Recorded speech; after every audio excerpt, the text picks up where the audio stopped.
నమస్తే, నేను మీ జర్నలిస్ట్ రవిచంద్ర. మంత్రి నారా లోకేష్ ఈరోజు ఆయన ట్విట్టర్ హ్యాండిల్లో ఒక ట్వీట్ చేశారు.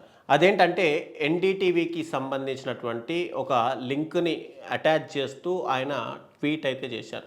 అయితే ఇక్కడ నారా లోకేష్ ట్వీట్ చేయడం ఒక రకంగా ఆశ్చర్యం కలిగిస్తుంటే, ఎన్డీటీవీ కూడా ఎందుకు ఇలాంటి వార్తలు రాస్తుంది అనేది ఒక ఆశ్చర్యం కలిగించే విషయం అయితే.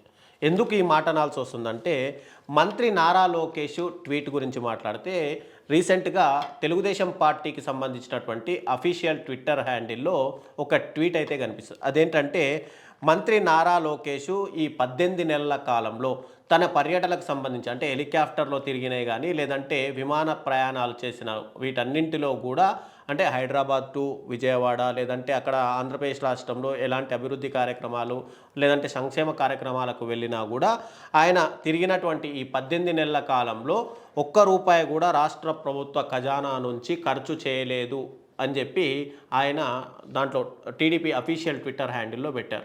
ఇది కూడా ఏంటంటే టీడీపీకి సంబంధించినటువంటి ఒక కార్యకర్త ఆర్టీఐ ఫైల్ చేస్తే కేంద్ర ప్రభుత్వం నుంచి ఈ డీటెయిల్స్ వచ్చినట్టుగా వాళ్ళైతే చెప్తున్నారు.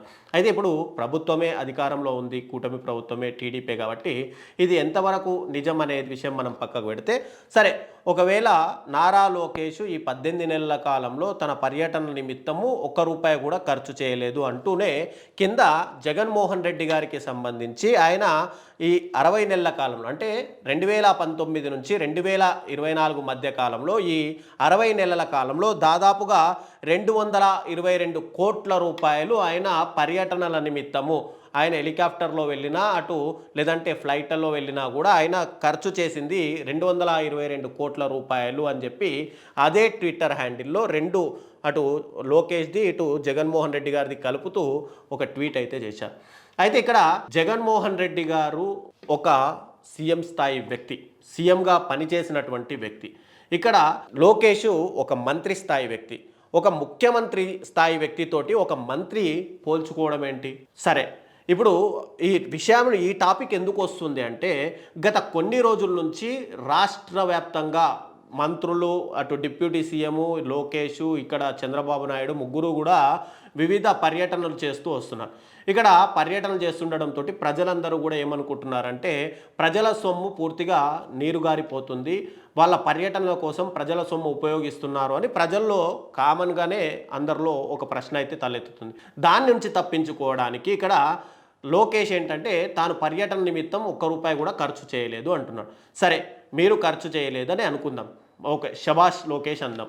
అయితే ఇక్కడ డిప్యూటీ సీఎం ఎంత ఖర్చు చేశాడు, ముఖ్యమంత్రిగా ఉన్నటువంటి చంద్రబాబు నాయుడు ఈ 18 నెలల కాలంలో ఎంత ఖర్చు చేశారు అనే దాని మీద కూడా ఖచ్చితంగా మీరు డీటెయిల్స్ ఇచ్చుంటే నిజంగానే మీరు ట్వీట్ చేసిన దానికి ఒక అర్థం అయితే ఉండేది.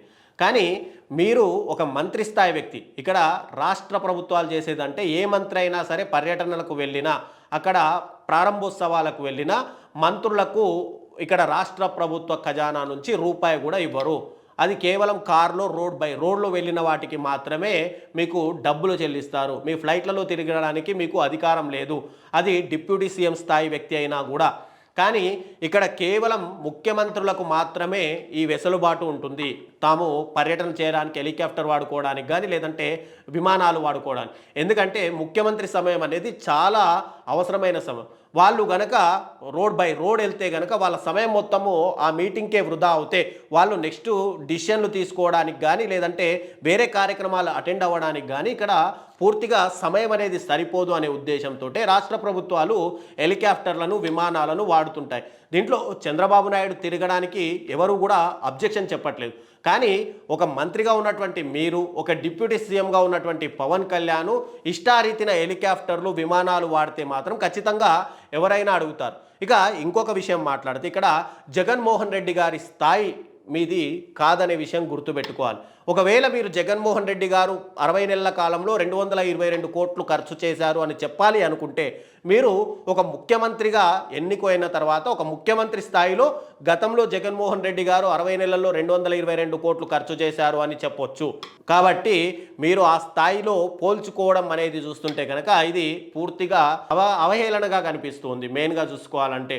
అసలు మీ స్థాయి కాదు, మీ స్థాయి వ్యక్తులతో మీరు పోల్చుకోండి, గతంలో మంత్రివర్గులతో పోల్చుకోండి, కానీ ఒక ముఖ్యమంత్రి స్థాయి వ్యక్తిని మీరు అలా పోల్చుకోవడం అనేది ఇక్కడ సమంజసం కాదు. ఇక వీళ్ళు ఏదైతే టీడీపీ హ్యాండిల్లో పెట్టినటువంటి ట్వీట్ ఉందో దాన్ని ఎన్డీటీవీ ఒక ఆర్టికల్ లాగా రాసేసి అదే పోస్టుని ఒక దాంట్లో చూయించారు ఎన్డీటీవీ దాంట్లో.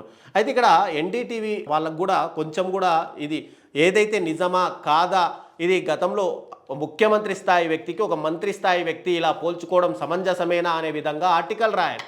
కానీ మీరు ఇదంతా టీడీపీ హ్యాండిల్లో ఉన్నదాన్ని కరెక్ట్గా ప్రొజెక్ట్ చేస్తూ ప్రజల్ని తప్పుదోవ పట్టించే విధంగా మీరు ఆర్టికల్ రాయడము ఎంతవరకు సమంజసం అనేది మీరు కూడా ఖచ్చితంగా గుర్తుంచుకోవాలి.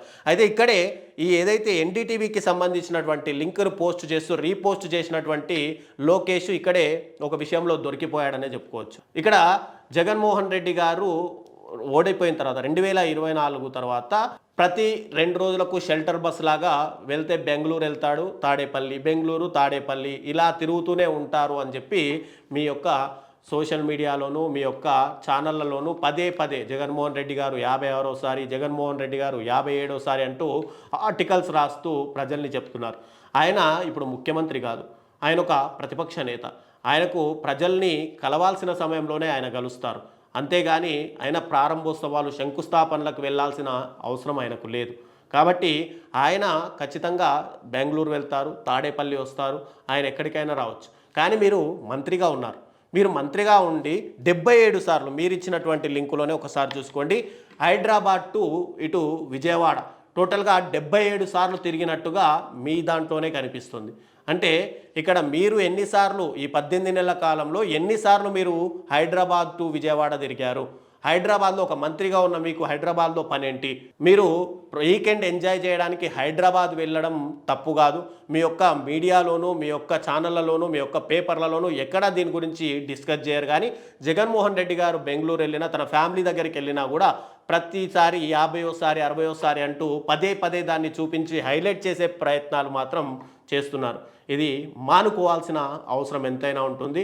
ఇక్కడ ఖచ్చితంగా ఇంకో విషయం మాట్లాడుకుంటే గతంలో జగన్మోహన్ రెడ్డి గారి ప్రభుత్వం అధికారంలో ఉన్నప్పుడు జీవోలు రిలీజ్ చేశారు. అదేంటంటే నెలకు 1,44,00,000 మాత్రమే ఇక్కడ ప్రయాణాలకు వాడుకునే విధంగా జీవో అయితే రిలీజ్ అయింది.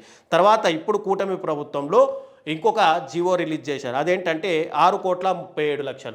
అంటే గతానికి ఇప్పటికీ చూస్తే దాదాపుగా 5 కోట్ల రూపాయలు వ్యత్యాసం కనిపిస్తుంది ప్రయాణాలకు సంబంధించి. మరి ఈ 5 కోట్ల రూపాయల ప్రయాణాలు ఎక్కడి వరకు చేస్తున్నారు మీరు?